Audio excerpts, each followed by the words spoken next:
In this module, we're going to take a look at understanding the 4-team zone assessment for Alex's team. It was the assessment that we passed out before the first session, and I'll also provide some insights around the 4-team zone assessment more broadly so that you can understand the differences between the assessments that Trispective offers. There's basically 5 different assessments that we have. The 3 that are very similar are 1D, 2D, and 3D, providing insights around where the team stands within the 4-team zone model from different constituent groups. The 1D simply takes a look at how an individual perceives the team. The 2D is a step up from that. It allows input and insight from the team leader and team members. And the 3D is much more of a team 360 that provides input not only from the team leader and team member, but also from stakeholders. We've provided you with a checklist that is hard copy, so in the event that you're working with a team that hasn't completed the assessment in advance, you can use the checklist during a session, and we'll show you in a separate module how to introduce that and how to use that, and the types of breakouts that you can do with teams using that hard copy checklist.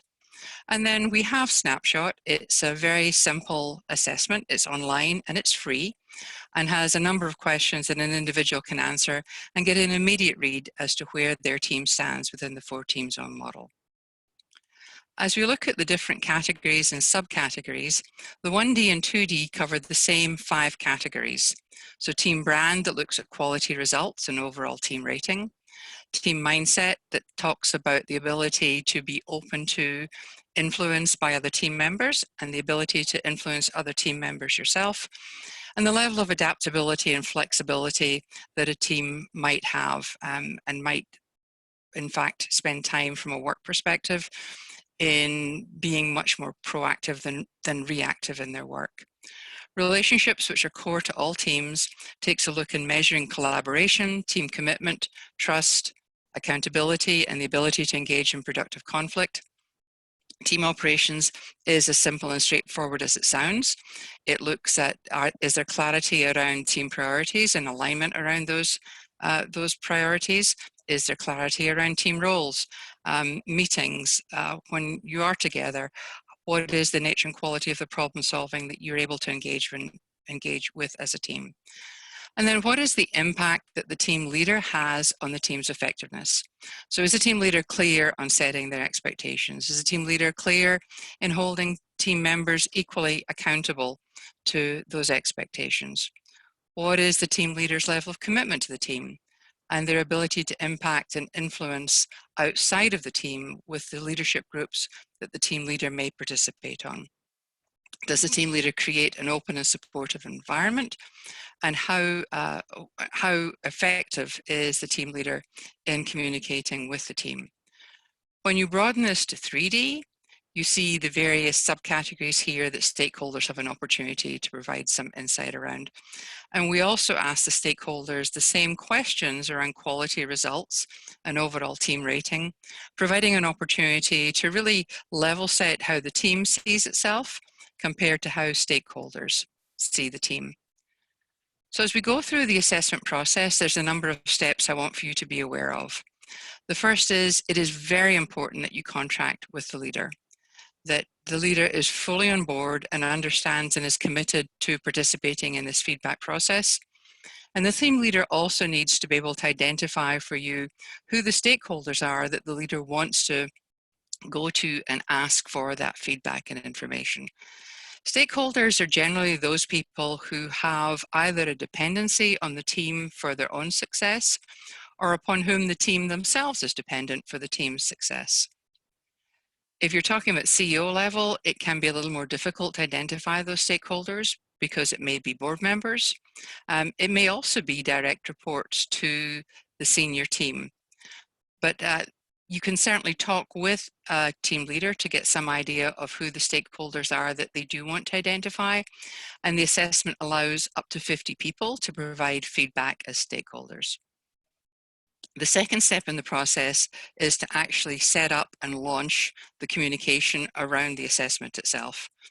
Each person who participates gets a unique link that allows them to then provide their input. And before we get there, we do need to be in a place where we have all of the team information included, we know who the raters are from a stakeholder perspective, and we have in fact set start and end dates for the assessment. There then follows what we call the feedback period, which is really more around just waiting for people to respond, and if responses aren't coming in, to make sure that we're chasing up on those in a timely manner. At a personal level, I think it's very important that 100% of the team participate. When it comes to stakeholders, take a look at what the organization generally would expect from stakeholders.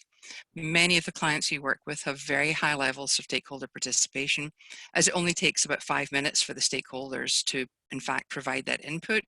And generally, stakeholders are interested in providing their feedback.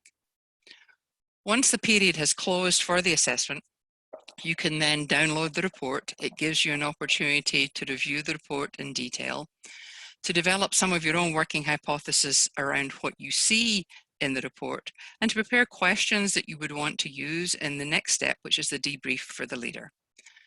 In going through the report with the leader and debriefing the leader, you want to confirm the hypotheses you have. Check them out. Do they work? Do they hold water? Are they the right hypothesis? And then to work with the leader to see if there are things that you may have missed in your understanding in reading the report. It's also important in this session that you set expectations with the leader around how they must show up for the team debrief session itself. You want to encourage leaders to be open, to listen, to not be defensive, and really to model the behavior that suggests that feedback truly is something that we all need to have in order for us to improve. And then the very final stage is to actually conduct the debrief with the team and go through the team session.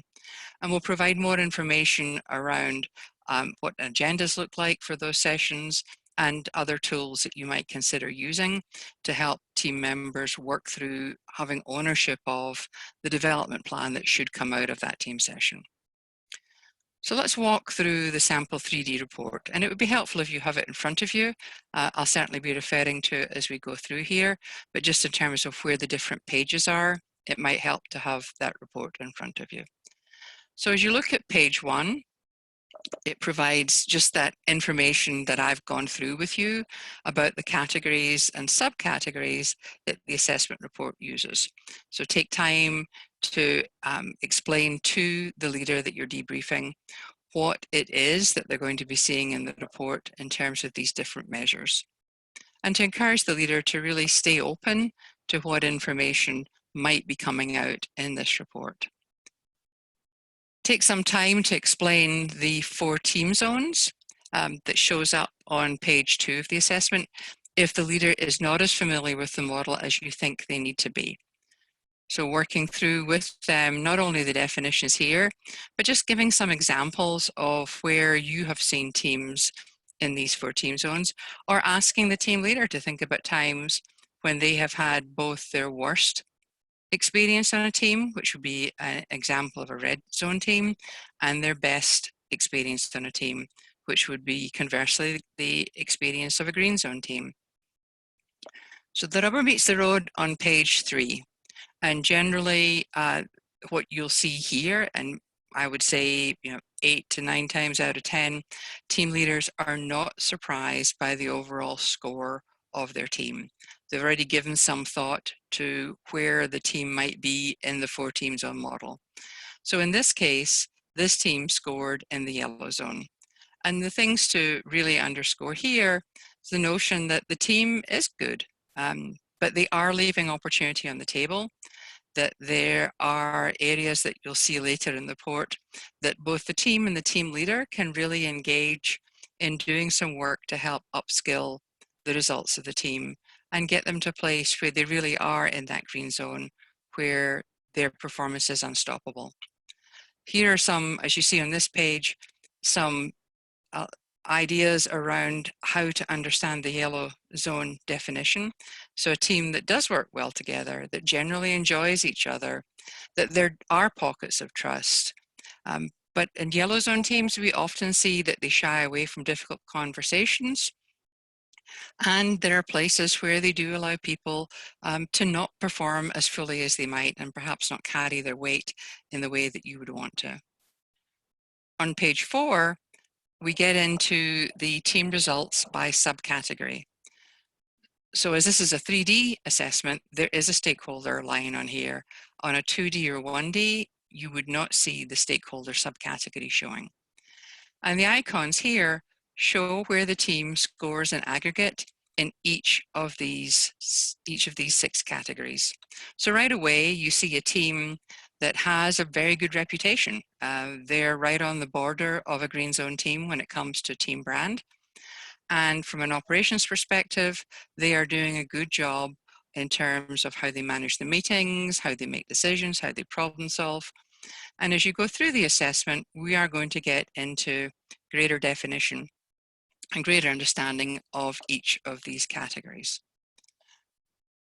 So the first place we go to on page 5 are the stakeholders' perceptions of the team. So what this tells me is that stakeholders believe this team is working on those things that are important to stakeholders. So there is a high level of goal alignment between what stakeholders think the team should be working on and what the team is in fact working on. And this team does a very good job of communicating with stakeholders. They're generally seen as responsive to stakeholder requests and stakeholder needs. And overall, in terms of good, not great, they're producing quality results. However, you see the team may have some opportunities and challenges when it comes to being open to input and feedback from stakeholders. And as stakeholders look at the overall team rating, they're saying that this is a team that from their perspective is highly siloed. So they certainly see opportunities to work more effectively as a team and perhaps to work more effectively with the team as stakeholders. And that certainly is impacting their overall view of the team.